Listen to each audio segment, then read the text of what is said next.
Hello everyone, स्वागत है आपका मेरे चैनल ट्यूशन दीदी पर।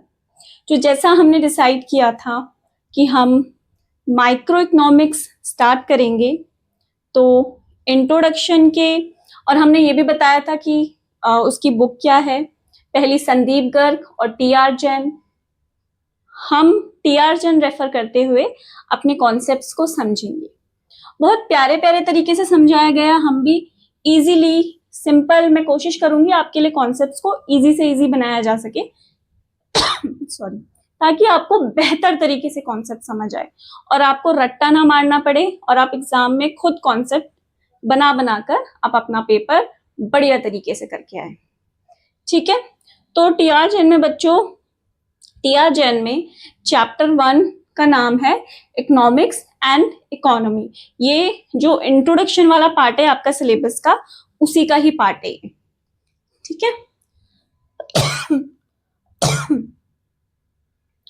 तो हम आज क्या पढ़ेंगे? तो हम ये चैप्टर पढ़ेंगे। तो सबसे पहले हम चैप्टर की स्टार्ट करते हैं इकोनॉमिक्स से, इकोनॉमिक्स को समझने से कि इकोनॉमिक्स होता क्या है, क्या होता है इकोनॉमिक्स। तो सबसे पहले इसे जानने के लिए मेरे प्यारे बच्चों, हमको ये जानना है कि इकोनॉमिक्स का ओरिजिन क्या है।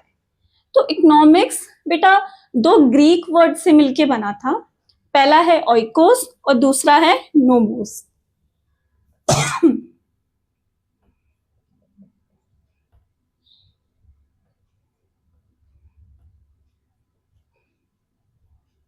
ओइकोस का मतलब होता है हाउस होल्ड और नोमोस का मतलब होता है मैनेजमेंट। ठीक है, तो अगर हम इन दोनों को मिला दें तो क्या बनेगा? हाउस होल्ड का management, management of house hold.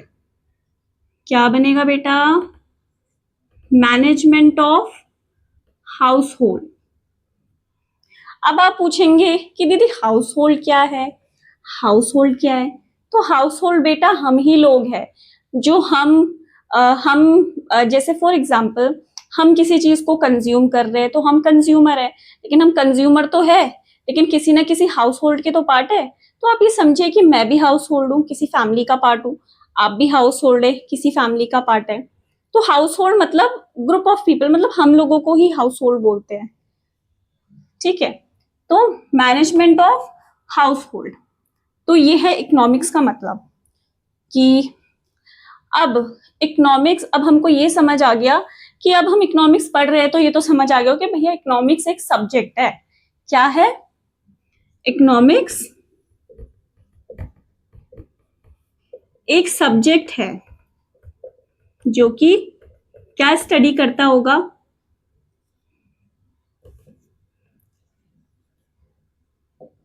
Activities of household. ठीक है, हाउस होल्ड की एक्टिविटीज को स्टडी करता होगा, पर किससे related? Related to management of resource. ठीक है, सॉरी। तो इकोनॉमिक्स क्या स्टडी करता होगा? सब्जेक्ट है, हम सबको पता है। क्या स्टडी करता होगा? हाउस होल्ड की एक्टिविटीज, और कौन सी एक्टिविटीज? जो भी रिसोर्स मैनेजमेंट से रिलेटेड है। अब आप बोलेंगे दीदी रिसोर्स क्या है? अब बेटा रिसोर्स क्या होता है? रिसोर्स वो सारे इनपुट्स है, वो सारे एसेट्स है जिसका भी यूज किसी भी गुड्स या सर्विसेज प्रोड्यूस करने के लिए होता है। ठीक है, वो सारे इनपुट्स, वो सारे रिसोर्स जो कि किसी भी गुड्स एंड सर्विसेज को प्रोड्यूस करने के लिए उनका यूज होता है। और प्रोड्यूस क्यों की जाती है? क्यों की जाती है प्रोड्यूस? ताकि ह्यूमन की वांट्स को सेटिस्फाइड करा जा सके, टू सेटिस्फाई ह्यूमन वांट्स, या किसी कंपनी के गोल को अकम्प्लिश करने के लिए, किसी की नीड को फुलफिल करने के लिए। इसीलिए रिसोर्स का अर्थ ये होता है। ठीक है, अब आप जान गए रिसोर्सेस। अगर मैं एग्जांपल दूं, जैसे लैंड रिसोर्स है, वाटर रिसोर्स है। तो और अगर मैं एक सिंपल सा एग्जांपल दूं, फॉर एग्जांपल ये बोर्ड मैं यूज कर रही हूँ, ये यूज कर रही हूँ, तो ये मेरे लिए रिसोर्स है आपको पढ़ाने का, ठीक है। तो रिसोर्सेस वो इनपुट्स, वो एसेट्स जो कि गुड्स एंड सर्विसेज प्रोड्यूस करने में हेल्प करते हैं ताकि ह्यूमन की वांट सेटिस्फाई हो सके या कोई गोल अकम्प्लिश हो सके, ठीक है, या फिर किसी प्रोजेक्ट किसी प्रोसेस में यूज करने के लिए, वो रिसोर्सेस है, ठीक है। लेकिन अब क्या है बेटा कि इकोनॉमिक्स अब धीरे धीरे इवॉल्व हुआ एज अ सब्जेक्ट। अब इवॉल्व होगा तो वो सीमित सिर्फ हाउस होल्ड तक नहीं रह गया, सिर्फ हम तक स्टडी करते हुए नहीं रह गया इकोनॉमिक्स, वो सोसाइटी के जितने भी सेगमेंट्स है ना, वो अब सबको स्टडी करने लग गया। तो प्रेजेंट इकोनॉमी,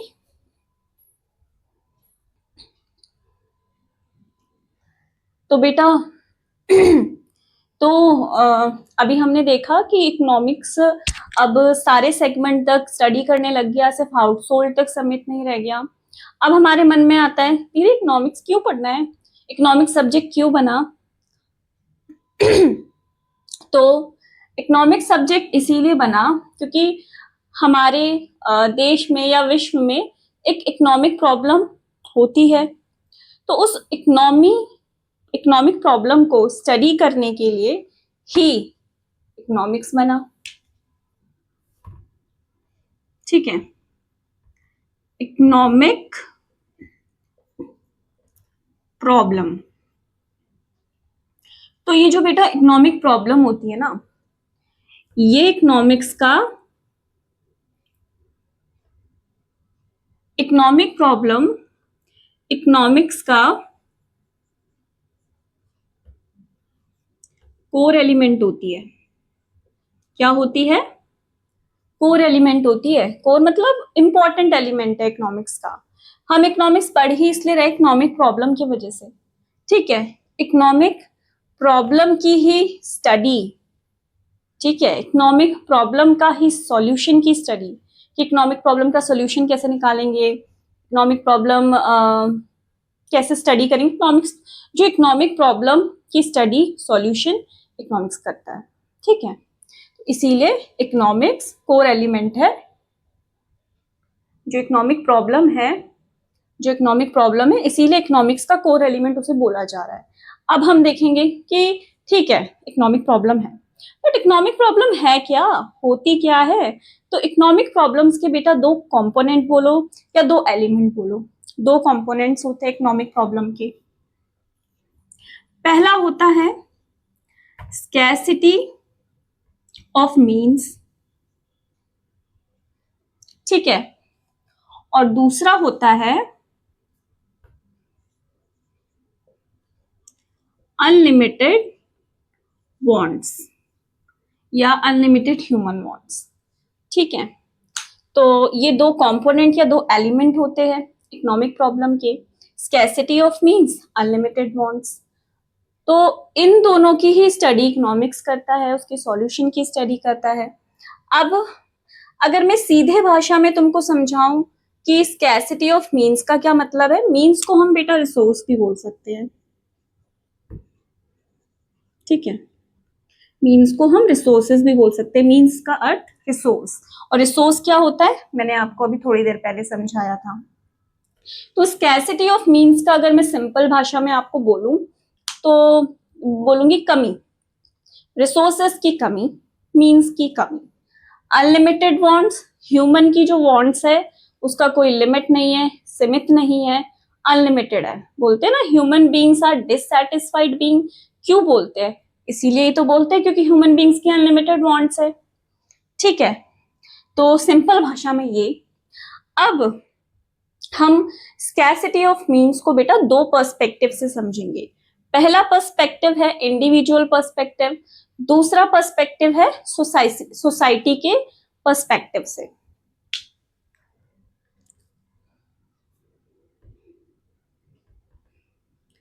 ठीक है, इसको हम देखेंगे इंडिविजुअल के पर्सपेक्टिव से, इंडिविजुअल के पॉइंट ऑफ व्यू से, और एक देखेंगे सोसाइटी के पॉइंट ऑफ व्यू से।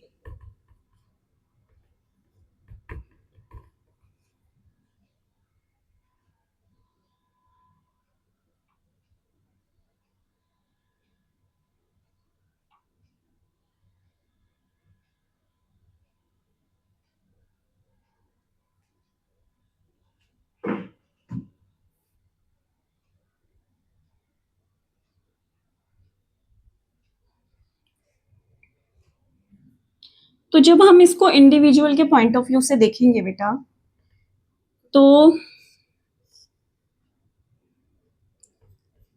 फॉर एग्जाम्पल हम यहाँ पे इंडिविजुअल के पर्सपेक्टिव से, छोटे लेवल से हम मीन्स या रिसोर्सेस को हम इनकम मान लेते हैं। ठीक है, इंडिविजुअल की इनकम।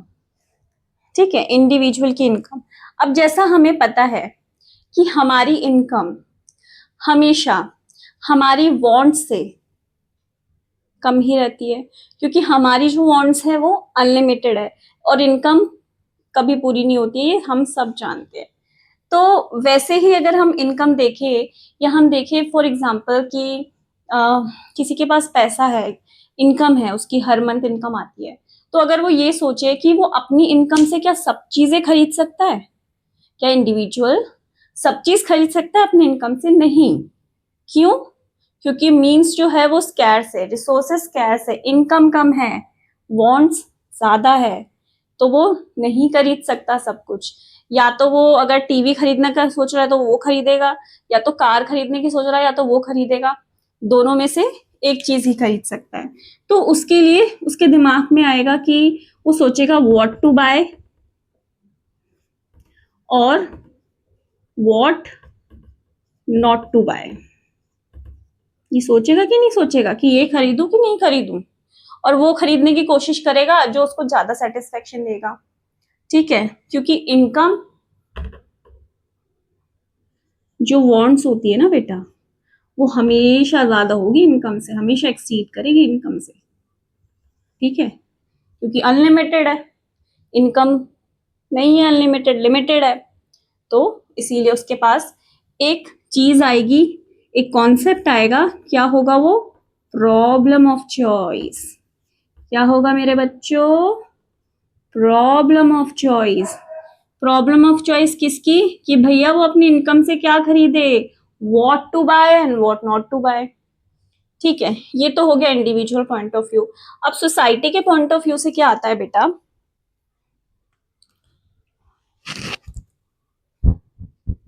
सोसाइटी के पॉइंट ऑफ व्यू से, सोसाइटी के पॉइंट ऑफ व्यू से क्या आता है कि इसमें एक हम गवर्नमेंट का रोल आता है।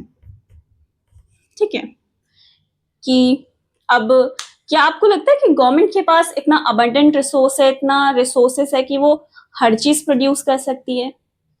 Of course not. ठीक है, तो इसीलिए गवर्नमेंट भी सोचेगी, क्या सोचेगी? व्हाट टू प्रोड्यूस और व्हाट नॉट टू प्रोड्यूस।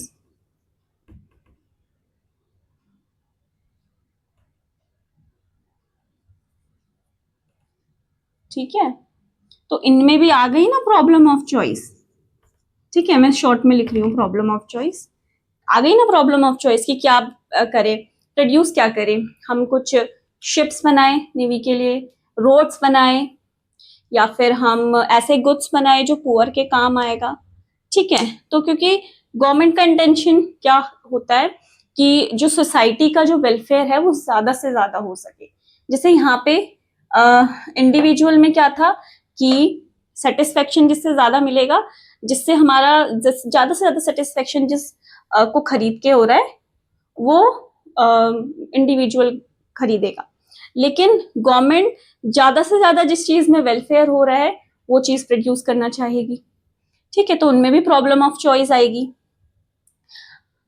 चलिए आगे बढ़ते हैं। चलिए बेटा, अब हमने देखा प्रॉब्लम ऑफ चॉइस आ रही है, चाहे वो इंडिविजुअल का पॉइंट ऑफ व्यू हो, चाहे सोसाइटी का पॉइंट ऑफ व्यू हो। तो प्रॉब्लम ऑफ चॉइस आ क्यों रही है? क्योंकि means have alternative use, means के alternative use है, उसी को प्रॉब्लम ऑफ चॉइस कहते हैं।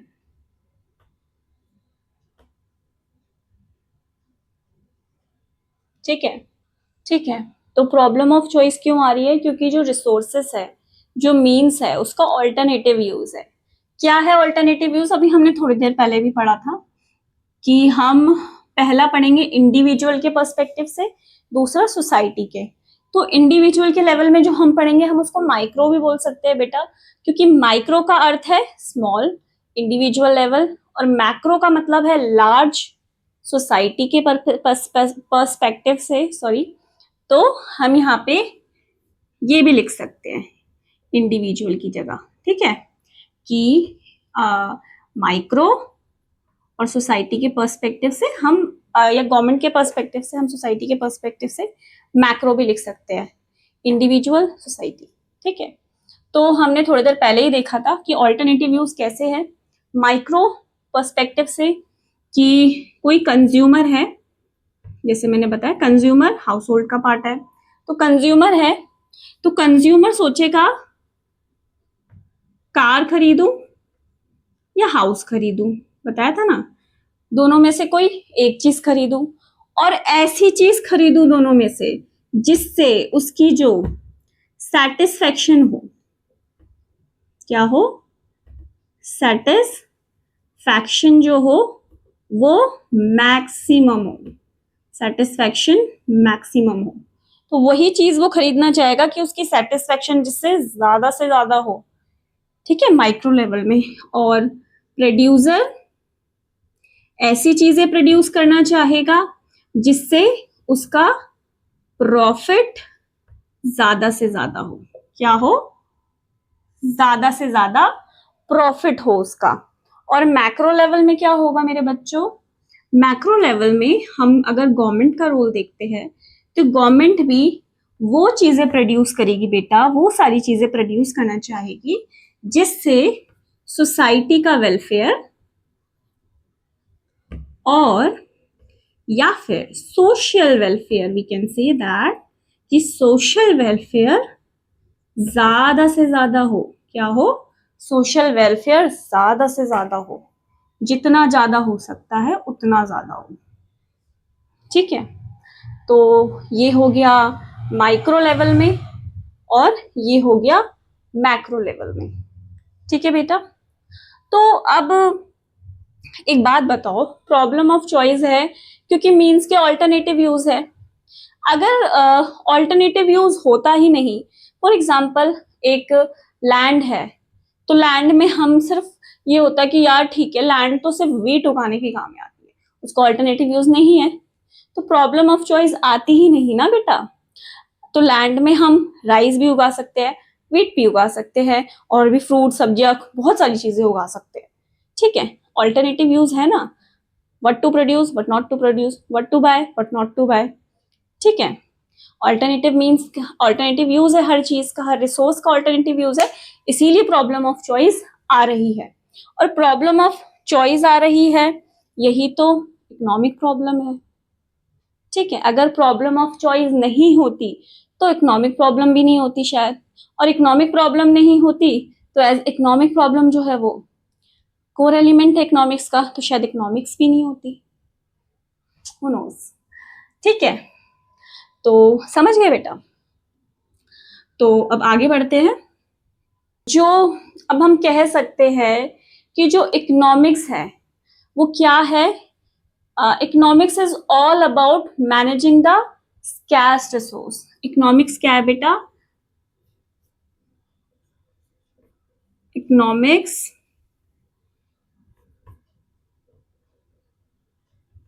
is all about managing the scarce resources। ठीक है, और किस तरीके से मैनेज करना है? ठीक है, किस तरीके से मैनेज करना है कि थ्रू विच कंज्यूमर को, या बना के लिखोगे through which consumer get maximum satisfaction, ठीक है, and producer get maximum profit, ठीक है। और गवर्नमेंट के पर्सपेक्टिव से हम देखेंगे कि society get maximum welfare, society का वेलफेयर ज्यादा से ज्यादा हो, कंज्यूमर का सेटिस्फेक्शन ज्यादा से ज्यादा हो, प्रोड्यूसर का प्रॉफिट ज्यादा से ज्यादा हो।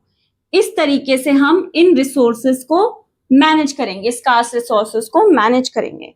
तो अब इकोनॉमिक्स का मतलब ये होता है कि सारे economics is all about managing the scarce resource, इस तरीके से कि कंज्यूमर का सेटिस्फेक्शन ज्यादा से ज्यादा हो, मैक्सिमाइज हो, प्रोड्यूसर का प्रॉफिट ज्यादा से ज्यादा मैक्सिमाइज हो माइक्रो लेवल में, और मैक्रो लेवल में सोसाइटी का वेलफेयर, सोशल वेलफेयर ज्यादा से ज्यादा हो, ठीक है, पर्सपेक्टिव, सोसाइटी के पर्सपेक्टिव से, ठीक है। ये इकोनॉमिक्स है। तो इससे हम इकोनॉमिक्स की डेफिनेशन क्या निकाल सकते हैं बेटा, आप खुद भी बना सकते हैं कि इकोनॉमिक्स इज द स्टडी या is a science of human behaviour, या फिर economics is a social science subject. तो इस तरीके से आगे कुछ भी बनाकर आप लिख सकते हैं कि which is concerned with the allocation of scarce resources, allocation of scarce resources in a manner that consumer जो है, consumer in a manner, consumer इसका satisfaction, इसका profit और इसका welfare ज्यादा से ज्यादा, ठीक है। Concern with the allocation of scarce resources in a manner consumer are able to maximize their satisfaction, producers are able to maximize their profits, and society is able to maximize the welfare of its people, ठीक है। Society perspective से welfare ज्यादा से ज्यादा हो। तो ये economics की आपने डेफिनेशन पढ़ी, पूरा कॉन्सेप्ट पढ़ा, उसके अंदर क्या क्या होता है आपने ये पढ़ा, ठीक है। अब इकोनॉमिक्स की अब बेटा दो ब्रांचेस भी होती है, एक होती है माइक्रो इकोनॉमिक्स, एक होती है मैक्रो इकोनॉमिक्स।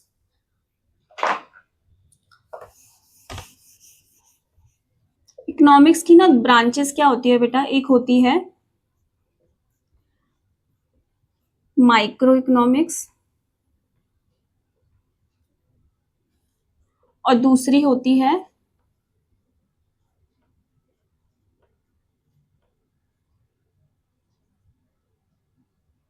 मैक्रो इकोनॉमिक्स, ठीक है। तो माइक्रो इकोनॉमिक्स और मैक्रो इकोनॉमिक्स दो ब्रांच है इकोनॉमिक्स की, ठीक है। तो माइक्रो इकोनॉमिक्स हम अभी एक सब्जेक्ट के तौर पे भी पढ़ रहे हैं, और मैक्रो इकोनॉमिक्स 12th स्टैंडर्ड में पढ़ते हैं, ठीक है। तो अभी मैं आपको थोड़ा सा बेसिक सा बता देती हूँ, फिर हम नेक्स्ट वीडियो में इसका आगे का पार्ट करेंगे, ठीक है।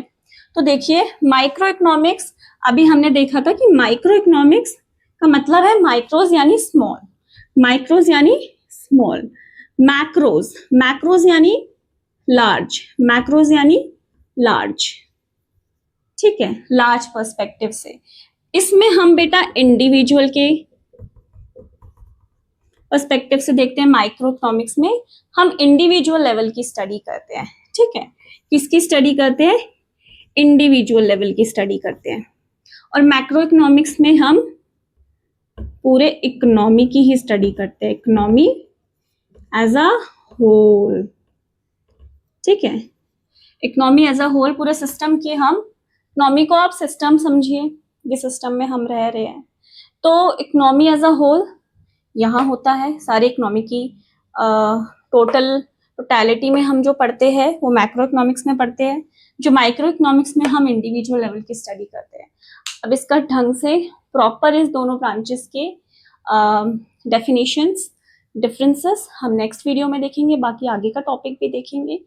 ठीक है बच्चों, अब मिलते हैं हम नेक्स्ट वीडियो में। धन्यवाद, थैंक यू। अब ये क्लास देखने के लिए ज़्यादा से ज़्यादा इस वीडियो को, इस क्लास को शेयर कीजिए, सब्सक्राइब कीजिए, कमेंट कीजिए आपको कैसे लगे, क्लैरिटी हुई आपको कॉन्सेप्ट की या नहीं हुई। ठीक है बच्चों, मिलते हैं हम नेक्स्ट वीडियो। ठीक है, टेक केयर, तब तक के लिए बाय।